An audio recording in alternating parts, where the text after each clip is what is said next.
Alright, so I want to talk for a quick second about solidarity and state repression. So, we all know that the police and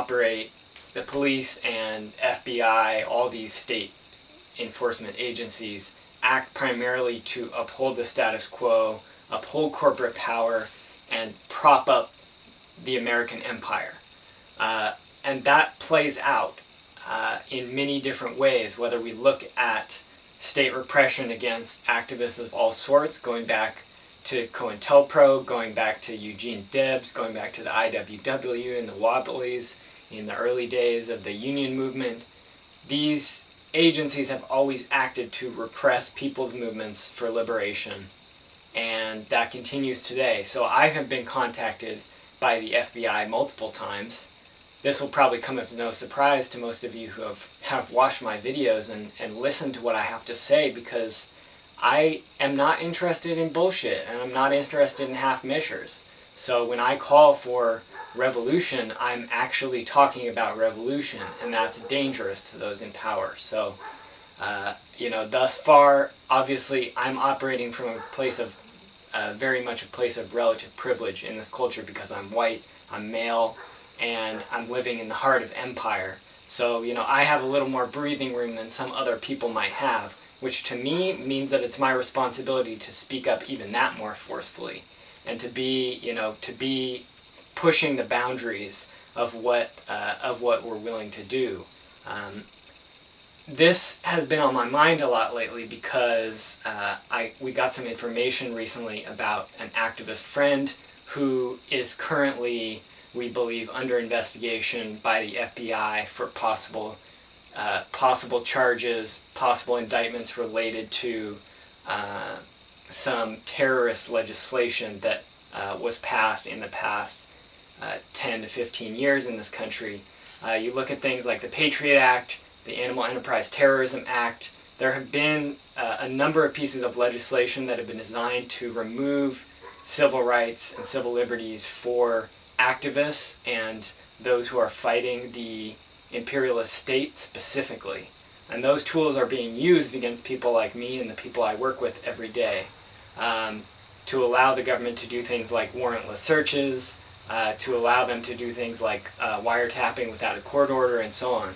So we need to be aware that this is happening, and we need to take these threats seriously. And we need to expose them and talk about them openly, because the best defense we have against this type of state repression is solidarity.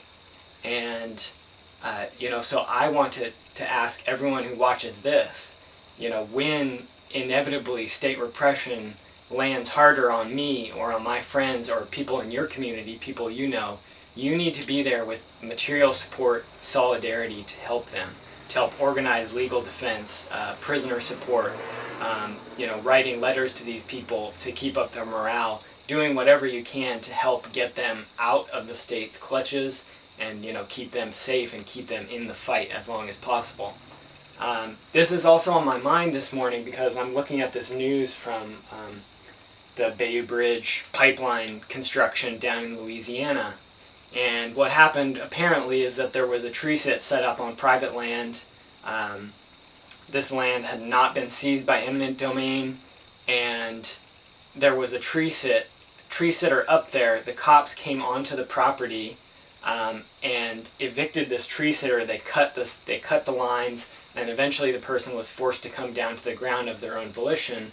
And at this time, the cops tased this person, beat them, and forced them to walk barefoot over a mile back through the construction zone to police cars. So this is, from what it sounds like, from what I've been hearing, illegal. They're breaking their own laws. And we have to recognize that they break their own laws again and again and again in service of corporate power, in service of the state. So, when I look at this, I'm reminded of the Jane Ann Morris quote, who said, "Activists look at our failures and we interpret that as a need to do the same thing, try the same exact thing over again." So, I applaud all the people who are fighting the Bayou Bridge pipeline. I know some of the folks who are down there personally, and they're doing incredible work. But we need to recognize that, just as these methods failed at Standing Rock, they're likely to fail here because the entire weight of the state is behind these operations. I don't know. They might be able to pull out a victory. I'm not sure of the exact political situation down there, but we need to recognize that these systems aren't set up to be influenced through nonviolent political campaigns like we're seeing.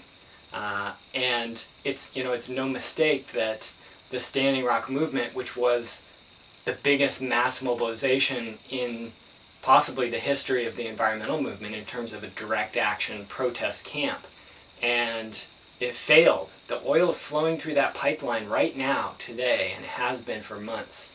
So I think we need to look beyond these tactics and start thinking more seriously about ecological revolution in order to, forcibly overthrow these systems, forcibly dismantle these pipelines, forcibly stop these corporations from being able to function.